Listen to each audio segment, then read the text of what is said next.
যাকগে, উঠোন টুটুন পরিষ্কার করা হয়ে গেছে, গরুটাকে একটু খেতে দিয়ে রান্না চাপিয়ে দিই। কি রে মা, ঘুম ভেঙেছে ছুটির দিনে? আমায় তো বলেছিলি সহজে ডাকতে না, তাই আমি ডাকিনি। নে, অনেক তো বেলা হলো, এবার খিদে টিদে পেয়েছে নাকি? আর তখনই পাখি বলে, ভাবছি মা, ভাবছি।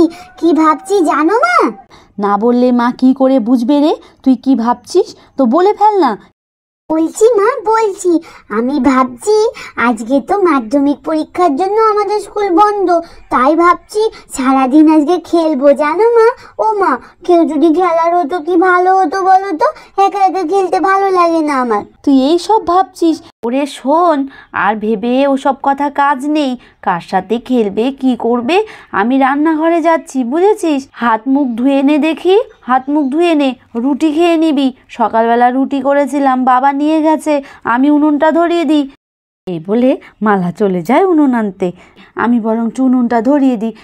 তারপর মালা বসার জন্য পিড়ি আনতে আনতে বলে, কিরে পাখি, তোর কি এখনো মুখ ধোয়া হলো না? কখন খাবি বলতো? হ্যাঁ, ছুটির দিন বলে কিন্তু এই নয় তুই যা ইচ্ছে তাই করবি। মুখ ধুয়ে নে মা, মুখ ধুয়ে নে। তারপর মালা পিড়ি নিয়ে উনুনের কাছে চলে যায়। এখানে থাক, আজ বরঞ্চ ঘুঁটে দিয়ে রান্না করি, যাই দেখি ঘুঁটেগুলো শুকোলো নাকি। আর যখনই মালা ঘুঁটে শুকোলো নাকি দেখতে যায়, তখনই পাখি ওদিক থেকে দেখতে দেখতে বলে ওঠে, ও মা, তুমি কি এখন রান্না করবে মা? তুমি যে বললে রুটি করেছি। হ্যাঁ রে মা, হ্যাঁ রুটি করেছি। রুটি বাবা নিয়ে গেছে আর তোর জন্য রেখেছি। তুই তাড়াতাড়ি করে মুখ ধুয়ে রুটি খেয়ে নে, আর আমি ঘুঁটেগুলো নিয়ে গিয়ে রান্নাটা চাপিয়ে দিই। দাঁড়িয়ে থাকিস না মা, দাঁড়িয়ে থাকিস না, হাত মুখ ধুয়ে খেয়ে নে, আমি উনুনটা ধরিয়ে দিই। দেখি তো গেছে নাকি না, মুখটা ধুতে গেছে দেখছি। যাই, উনুনটা আমি ধরিয়ে দিই, আর দেরি করা যাবে না। তারপর মালা এক এক করে ঘুঁটে, শাক, জলের বালতি সব কিছু নিয়ে উনুনের পাশে বসে পড়ে। এই যা, আমি তো সব কিছু এনেছি, কিন্তু উনুন ধরাবো কি দিয়ে? উনুন ধরানোর জন্য তো কিছু আনিনি। যাই নিয়ে আসি। আর যখনই মালা এমন করে বলছিল, তখনই তার মেয়ে পাখি মুখ ধুয়ে চলে আসে। ও মা, মা, আমি তো মুখ ধুয়ে এসেছি, গামছাটা কোথায় রেখেছো বলো তো? ও, এই মেয়েটাকেও বলিহারি। মেয়েটা দিন দিন বড় হচ্ছে, আর যে কি হচ্ছে ভগবানই জানে। আয়, আমি আঁচল দিয়ে মুছিয়ে দেব। আসছি মা, আসছি। ও মা, মুছিয়ে দাও, এসে গেছি আমি। দাঁড়া রে মা, দাঁড়া, আঁচলটা বের করতে দে। আয়, আঁচল দিয়ে মুখটা মুছিয়ে দিই। আয় আয়, তাড়াতাড়ি আয়, আর দেরি করিস না, রান্না চাপাতে হবে তো। মুখটা কি করে রেখেছিস? হ্যাঁ, শুধু চোখে মুখে জল দিয়ে চলে এসেছিস বুঝি? দেখ তো, কপালে কালি লেগে আছে। নে, হয়েছে মা, এবার ঘরে গিয়ে আয়না দিয়ে দেখ গে কপালে আর কালি আছে কি না। এভাবে বুঝি মুখ ধুতে হয়? যা মা যা, আমি উনুনটা ধরিয়ে নিই। আমি এখন নুটি খাবো, নুটি খেয়ে আজকে খুব খেলবো। ও মা, নুটি কোথায় রেখেছো? দেখ, আমি শিলনোড়ার পাশে ঢেকে রেখেছি, খেয়ে নে। পাতাগুলো দিয়ে আগে উনুনটাকে ধরিয়ে নি, তারপরে উপরে ঘুঁটে দেব। ব্যাস, এবার আগুনটা ধরিয়ে দিলেই উনুনটা ধরে যাবে। উনি এসে যদি এখন দেখে আমি রান্নায় চাপাইনি, তাহলে তো চিৎকার করে পুরো বাড়ি মাথায় করে নেবে। এ কি, এক্ষুনি তো লাইটারটা নিয়ে এলাম, কই রাখলাম? এদিকেও তো দেখছি না। ও, এই তো। আমার মনটা যা ভুলো হয়েছে কি বলবো। বলতে বলতে মালা যেই উনুন ধরিয়ে দেয়।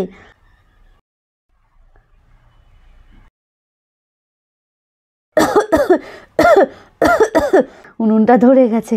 উনুন যখন ধরেই গেছে, আর দেরি না করে বসিয়ে দিই বাবা, তাড়াতাড়ি করি।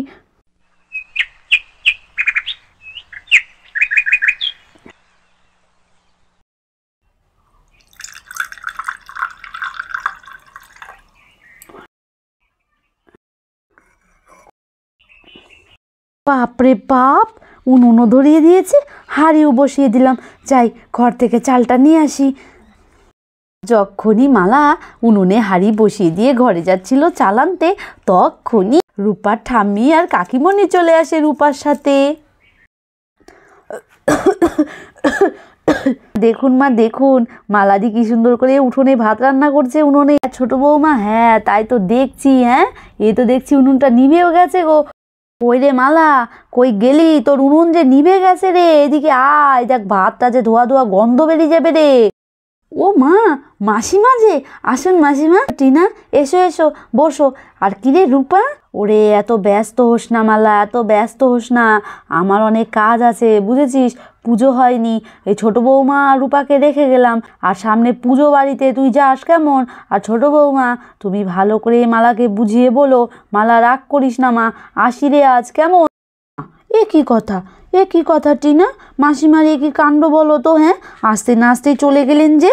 অনেক কথা মালাদি, বলছি, তুমি আগে উনুনে আগুনটা ধরিয়ে নাও তো। হ্যাঁ হ্যাঁ, তুমি বসো কেমন, তুমি বসো। মালা উনুনের কাছে বসে উনুনে ফু দিতে থাকে। এ তো দেখছি কিছুতেই ধরছে না টিনা। হ্যাঁ, আরেকবার ফু দিই বুঝেছো, যদি উনুনটা ধরে।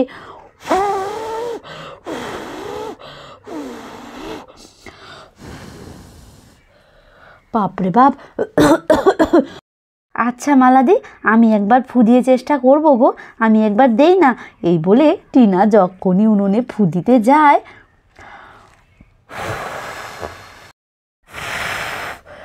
যাও মালাদি, তুমি এবার চাল নিয়ে এসো, উনুন ধরে গেছে। আমি তো দেখছি এই সব দিয়ে রান্না করতে করতেই উনুন ধরাতে ভুলে গেছি, আর তুমি এই সব দিয়ে না রান্না করেই এত সুন্দর করে উনুনটা ধরিয়ে দিলে। রূপা, কি হলো রূপা, তুমি দাঁড়িয়ে দাঁড়িয়ে কি দেখছো?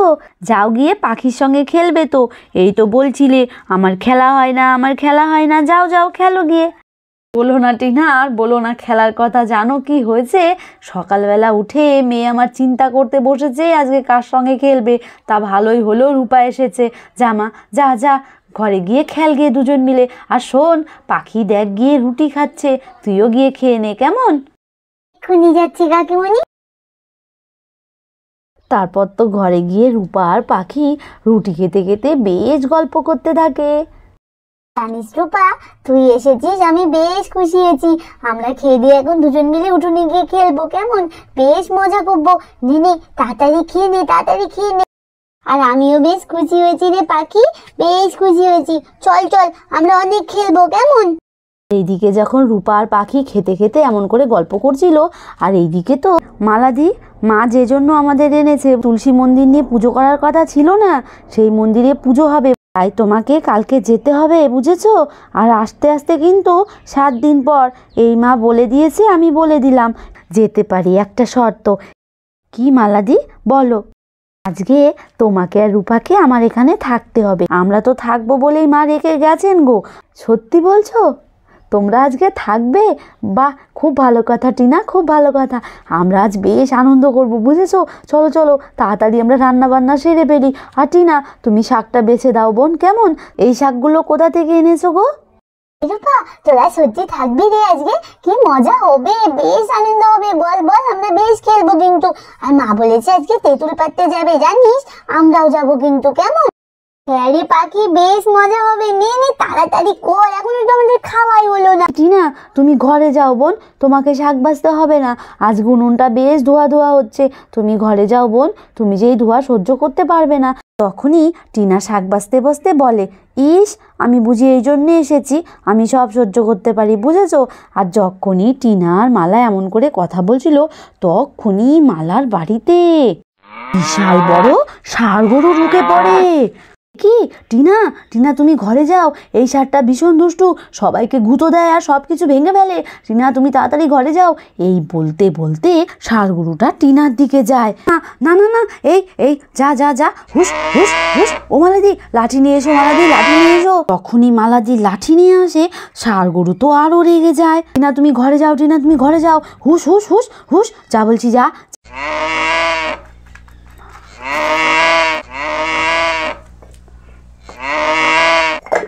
কি, ষাঁড় গরুটা তো আমার সব কিছু ভেঙে দিচ্ছে, এখন কি হবে, এখন কি হবে। টিনা, টিনা তুমি তাড়াতাড়ি বাইরে যাও, টিনা তুমি তাড়াতাড়ি বাইরে যাও। একটু মালাদি, রূপা আর পাখি তো ওখানেই আছে, ওদেরকে কি করে বাঁচাবো। বন্ধুরা, এখন কে বাঁচাবে পাখিকে আর রূপাকে?